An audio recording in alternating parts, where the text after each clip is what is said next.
Hi everyone, Misty here with the Dreamweaver team at Sampson Properties, and we are going to talk about when to start looking for homes this week.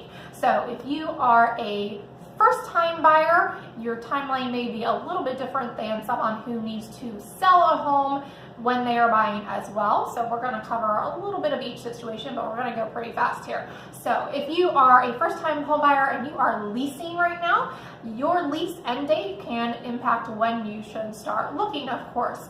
If you can go month to month, you may be able to extend your search period, but let's say you want to get out at the end of your lease, you want to coordinate closings so you can just move from one place to the next and not have to worry about anything.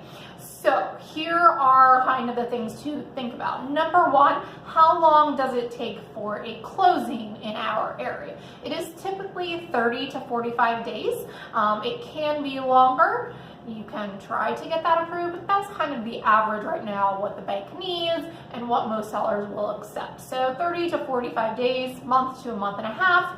So we're back there. Okay, now how much time do you need to find the home, put in an offer, get it approved, all of those things until you get to closing?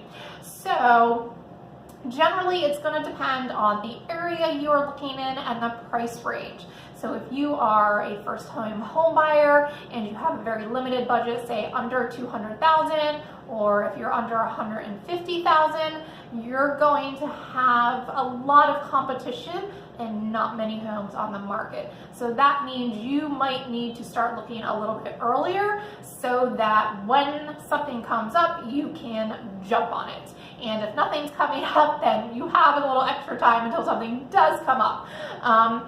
That can be an issue though. If something does come up right away, how are we going to handle your lease and getting out of it? If you're staying with family, that can be a little bit easier. But those are the things that we can talk about. So right now, if you are looking under that $200,000 price range, I would say give yourself at least 3 months to look.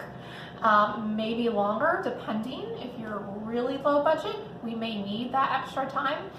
So maybe you can go month to month on your lease until you find something instead of renewing for a year, if your landlord will let you do that. If you are looking in the $300,000 price range, you have a little more inventory, less competition, so you may not need as long.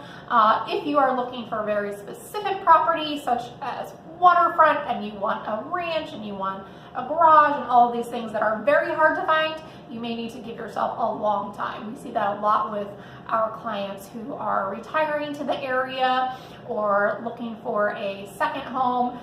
So we definitely need to start that search a little further out, maybe a year, depending on what you're looking for and what time of year it is, especially for those waterfront properties. So those are the kind of things that you need to keep in mind. The big thing is making sure that you are pre-approved when we are ready to start looking, and that way when that home does come up, we are ready to make an offer immediately, especially in those lower price ranges.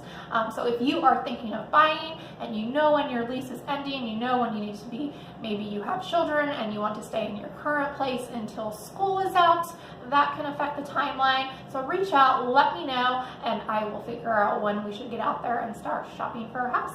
I will see you next week with some more tips. Bye.